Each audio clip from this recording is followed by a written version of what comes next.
میں اللہ کے ایک قانون کو آپ کے سامنے آج پیش کروں گا، اور اس قانون کو سمجھنے کے بعد دنیا کے حالات ہوں یا ہمارے خود کے حالات ہوں، ہمیں اس کے سلسلے میں آگاہ ہو جانا چاہیے اور سمجھنا چاہیے۔ عمومی طور پر ہم جیسوں کے پاس بہت سارے لوگ جو نیک ہوتے ہیں لیکن پریشانیوں میں گرفتار ہوتے ہیں، وہ آتے ہیں اور آنے کے بعد ہم سے یہ کہتے ہیں کہ ہم سیدھا کام کرتے ہیں تو تکلیف میں ہیں، اور ٹیڑھا کام کرنے والے کو کوئی تکلیف نہیں، وہ کھاتا ہے، پیتا ہے، موج مستی کرتا ہے، اور کسی قسم کی اس کی زندگی کے اندر کوئی تکلیف ہے ہی نہیں۔ ہم سیدھی طریقے سے کمانا چاہتے ہیں تو کما نہیں پاتے، اور غلط طریقے سے کمانے والے آج عیش کی زندگی گزار رہے ہیں۔ ہم سیدھی طریقے کی زندگی گزارتے ہیں تو ہمارے گھروں میں بے شمار پریشانیاں ہیں، اور جو غلط طریقے سے زندگی گزارتے ہیں ان کے گھروں کے اندر کوئی تکلیف نہیں۔ تو میں آپ کو ایک چیز عرض کر دوں، اللہ کے قانون کو آج آپ سمجھ لو، اور جب یہ قانون آپ سمجھ لیں گے تو انشاءاللہ العظیم زندگی بھر کے لیے آپ کی زبان سے یہ شکایت انشاءاللہ نہیں ہوگی۔ میرے پیارے آقا صلی اللہ تعالی علیہ وسلم کے پیارے دیوانوں،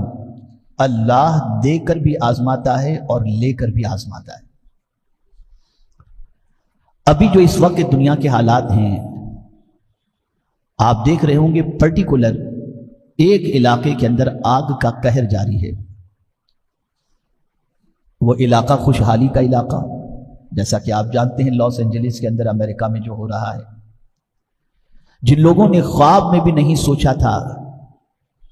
کہ ہم اس طریقے سے اپنے عیش قدوں سے نکل کر کے فٹ پاتھ پر آ کر کے زندگی گزاریں گے، لیکن اللہ کے منصوبے اور اللہ کی خفیہ تدبیر کوئی نہیں جانتا۔ وہ ہمارے ساتھ کل کیا کرنے والا ہے ہم نہیں جانتے۔ اب سمجھیے اللہ نے اپنی کتاب کے اندر کیا قانون ہمیں عطا فرمایا ہے۔ اللہ فرماتا ہے وَالَّذِينَ كَذَّبُوا بِآيَاتِنَا، اور جو ہماری آیتوں کا، ہماری نشانیوں کا انکار کرتے ہیں، سَنَسْتَدْرِجُهُمْ مِنْ حَيْثُ لَا يَعْلَمُونَ، ہم جلد آہستہ آہستہ ان کو عذاب کی طرف لے جاتے ہیں، یہاں تک کہ انہیں خبر بھی نہیں ہوتی، وہ بے خبر ہوتے ہیں۔ میرے پیارے آقا صلی اللہ تعالی علیہ وسلم کے پیارے دیوانوں، اس آیت کی تفسیر کے اندر مفسرین نے جو فرمایا ہے وہ یہ ہے، تفسیر قرطبی کے اندر، تفسیر کبیر کے اندر، کہ بہت سارے دنیا میں ایسے لوگ ہوتے ہیں جو گناہ کرتے ہیں، حرام کمائی کماتے ہیں اور انہیں کوئی تکلیف نہیں ہوتی، اور پھر ان کی کمائی میں بڑھوتری ہوتی چلی جاتی ہے، مال بڑھتا چلا جاتا ہے، بیماریاں نہیں ہوتی، عیش عیش اور عیش ہی ان کی زندگی میں ہوتا ہے۔ تو اللہ رب العزت جل جلالہ کا یہ دستور ہے، قانون ہے، کہ اس وقت تک اللہ اس بندے کو ڈھیل دے دیتا ہے جب تک کہ بندہ قلبی اعتبار سے اطمینان حاصل نہ کر لے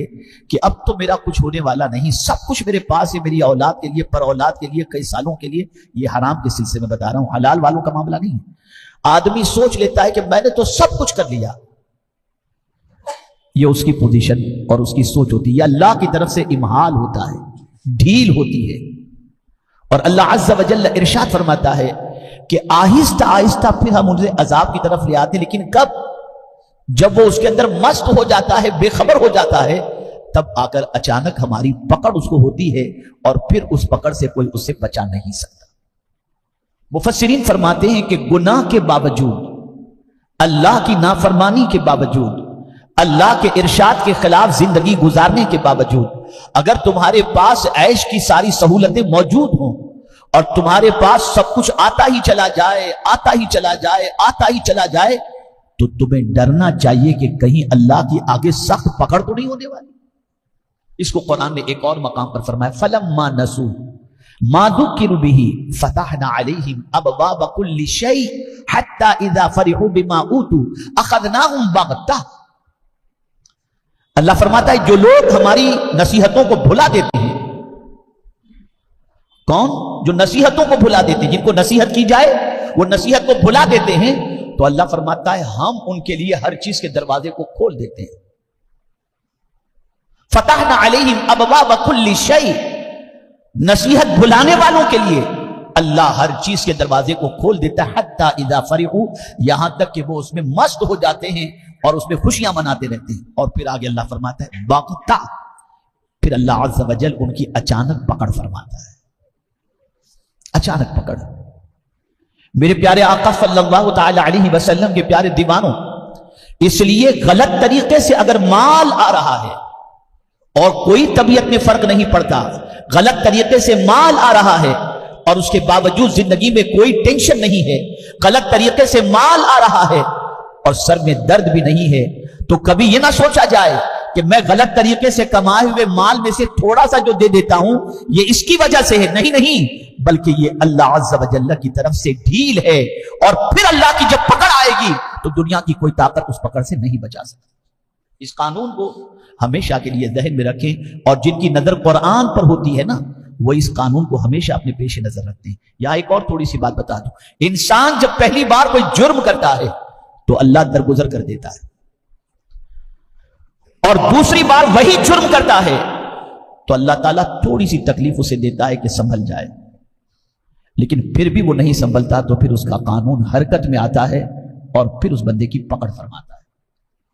میرے پیارے آقا صلی اللہ تعالی علیہ وسلم کے پیارے دیوانوں، آج آپ دیکھیں جو کچھ بھی مغربی دنیا کے اندر ہو رہا ہے اور جس طریقے سے آگ کا قہر انسان کو بے بس کیے ہوئے ہے، وہ لوگ جو اپنی طاقت، اور یہاں ایک اور چیز میں آپ کے سامنے عرض کر دوں کہ ہمارا وہ طبقہ جو پڑھا لکھا طبقہ ہے، سائنس اور ٹیکنالوجی کے اندر بہت تحقیق کر رہا ہے، آگے نکل رہا ہے، اس فیلڈ کے اندر محنت و مشقت کر رہا ہے، وہ طبقہ آج ماڈرن ٹیکنالوجی کو سب کچھ سمجھنے لگ گیا، اور وہ سمجھتے ہوئے یہ کہنے لگا کہ آج کی ٹیکنالوجی بہت جدید ہے اور ماڈرن ٹیکنالوجی کے ذریعے انسان سب کچھ کر سکتا ہے۔ آج آپ دیکھیں روبوٹ کے ذریعے، آج آپ دیکھیں اور ساری چیزوں کے ذریعے، مشینوں کے ذریعے انسان کے سارے کام ہوتے ہوئے نظر آ رہے ہیں۔ کوئی یہ کہتا ہے کہ فیوچر آرٹیفیشل انٹیلیجنس کا ہے، کوئی یہ کہتا ہے آگے چل کر نہ جانے کس کس طریقے سے نئی نئی ٹیکنالوجی آئے گی اور ٹیکنالوجی کے سامنے انسان سرنڈر ہو جائے گا۔ میرے کریم نے ایک ہلکا سا اپنی طاقت کا جلوہ دکھا دیا، وہ بھی ایسے ملک کے اندر جس ملک کو ٹیکنالوجی کا بادشاہ کہا جاتا ہے۔ اب آج وہاں پر دنیا کہنے پر مجبور ہے ہماری ساری ٹیکنالوجی اللہ کی قدرت کے سامنے فیل ہے، ساری ٹیکنالوجی فیل۔ ہزار کاوشوں کے باوجود آگ بجھائی نہیں جا رہی، بے بسی کا مظاہرہ کرتے ہوئے نظر آ رہے ہیں، بے بسی کا اظہار کرتے ہوئے نظر آ رہے ہیں۔ کیا اس بستی میں رہنے والے، اس علاقے میں رہنے والوں کو معلوم تھا؟ نہیں، قطعی طور پر نہیں معلوم ہوگا کہ ہمارے ساتھ یہ سلوک ہونے والا ہے، لیکن میرے کریم نے، میرے پروردگار جل جلالہ نے تکبر کے نشے کے اندر گرفتار لوگوں کو جب گرفتار کرنا چاہا تو پھر اس کی طاقت کے جلووں کے سامنے دنیا سرنڈر ہو گئی، اور دنیا نے یہ محسوس کر لیا کہ بڑا کوئی بھی نہیں، بڑی ذات اللہ رب العزت جل جلالہ کی، اسی کے دست قدرت میں سب ہے۔ میرے پیارے آقا صلی اللہ تعالی علیہ وسلم کے پیارے دیوانوں، اللہ عز و جل تنبیہ فرماتا ہے وَأُمْلِي لَهُمْ، ہم ان کو مہلت دیتے ہیں۔ اللہ اکبر، اللہ اکبر۔ اسی مہلت کو انسان یہ سمجھتا ہے کہ یہ مہلت نہیں بلکہ میرے حق پر ہونے کی دلیل ہے۔ قرآن کہتا ہے نہیں، وَأُمْلِي لَهُمْ إِنَّ كَيْدِي مَتِينٌ، بے شک میری پکڑ بہت سخت ہے اور میری خفیہ تدبیر بہت سخت ہے۔ اللہ اکبر۔ میرے پیارے آقا صلی اللہ تعالی علیہ وسلم کے پیارے دیوانوں، یہ آئی اوپن کرنے والا یہ حادثہ ہے، انسانوں کو یہ سمجھانے کے لیے یہ حادثہ رونما ہوا کہ کبھی بھی زمین پر رہتے ہوئے اپنے آپ کو بڑا تصور نہ کرو۔ اگر تم چاہتے ہو کہ تمہیں کوئی مصیبت سے تم مصیبت سے بچ جاؤ تو ہمیشہ یہ چیز پیش نظر رکھو، تم بڑے نہیں ہو، اللہ عز و جل سب سے بڑا ہے۔ یہ تصور ذہن کے اندر ہونا چاہیے۔ میرے پیارے آقا صلی اللہ تعالی علیہ وسلم کے پیارے دیوانوں، یاد رکھیں، میں اللہ کی خفیہ تدبیر کے حوالے سے 2-3 واقعات قرآن کی روشنی میں آپ کو سمجھاؤں تاکہ آپ سمجھ سکیں، محسوس کر سکیں کہ آپ کی زندگی میں کبھی اللہ نہ کرے کوئی ایسا مرحلہ آ جائے تو انبیاء کے ان واقعات کو پیش نظر رکھ کر اللہ عز و جل کی بارگاہ میں توکل کرنا چاہیے۔ مثال کے طور پر حضرت صالح علیہ الصلوۃ والتسلیم کے ساتھ معاملہ درپیش ہوا اور ان کی قوم نے پلان بنایا کہ حضرت صالح علیہ الصلوۃ والسلام کو تہہ دیکھ کرنے، ان کو شہید کرنے۔ صبح کا پلان تھا کہ کل صبح حضرت صالح علیہ الصلوۃ والسلام کو گھیر کر ان کو قتل کر دیا جائے۔ رات کو پلان بنا، وہ تو اپنے اعتبار سے پلان بنا چکے، لیکن ان کو یہ نہیں معلوم تھا کہ ایک تمہارا پلان ہے، ایک قدرت کا منصوبہ ہے۔ تم نے اپنے اعتبار سے پلان بنا لیا،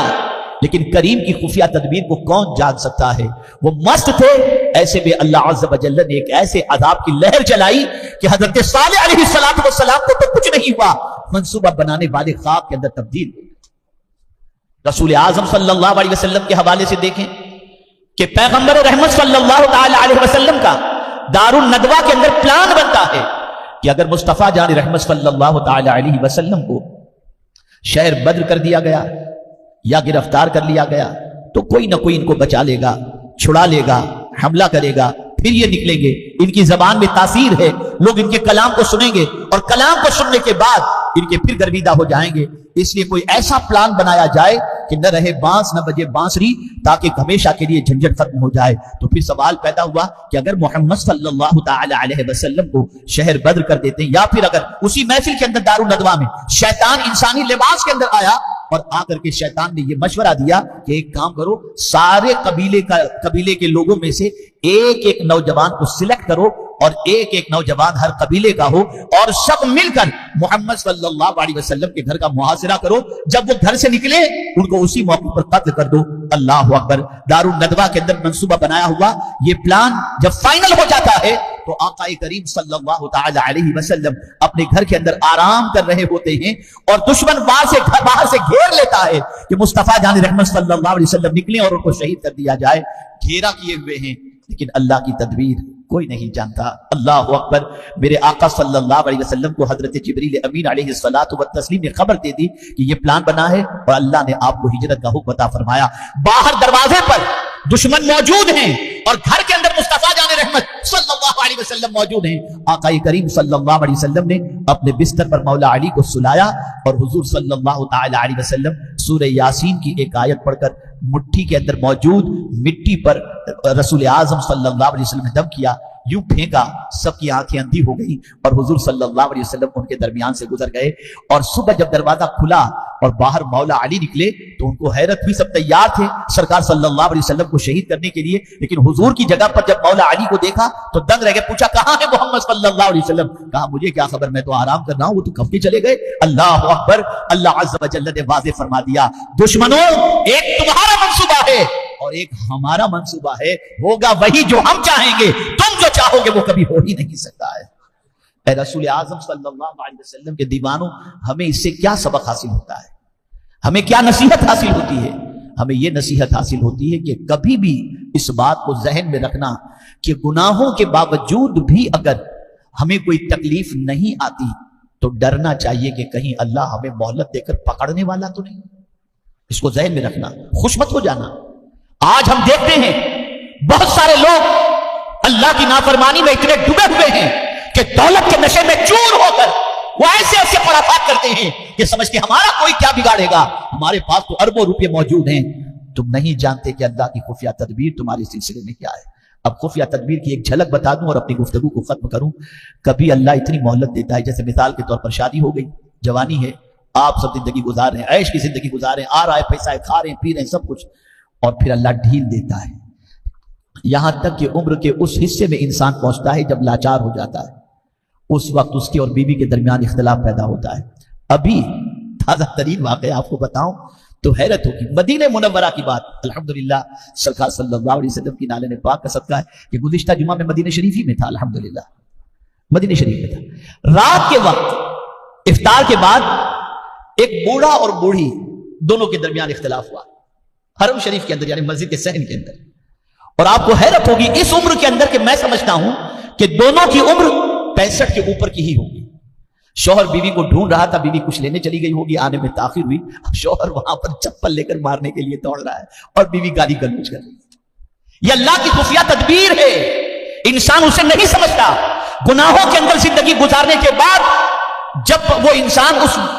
پیریڈ میں پہنچ جاتا ہے، اس موڑ پر پہنچ جاتا ہے جس موڑ پر پہنچنے کے بعد اسے راحت ملنی چاہیے، اب اسے کبھی اولاد کی تکلیف، کبھی بیوی کی تکلیف، کبھی بیماری کی تکلیف، یہ سب کچھ اللہ کی مہلت کے بعد کی پکڑ ہوتی ہے۔ الا ماشاءاللہ سب کے ساتھ ایسا نہیں ہوتا، کہیں مصیبتیں آتی ہیں تو اس کے اندر اللہ عز و جل کی طرف سے گناہوں کو معاف کرنا یا درجات کو بلند کرنا بھی ہوتا ہے، لیکن یہ اللہ کی مہلت کو سمجھیں۔ کبھی بھی ایسا نہ ہو کہ گناہوں کے باوجود سب کچھ آ رہا ہو تو ہم یہ تصور کریں کہ ہم حق پر ہیں, ہمیں کوئی ٹینشن نہیں ہوگا. ہم نے تو اپنی زندگی میں بہت اتار چڑھاؤ دیکھے ہیں, بہتوں کو عروج پر دیکھا ہے اور بہتوں کا زوال دیکھا ہے. اللہ تعالیٰ آقا کریم صلی اللہ علیہ وسلم کے صدقہ و طفیل اس کی خفیہ تدبیر سے ہم سب کو بچا لے.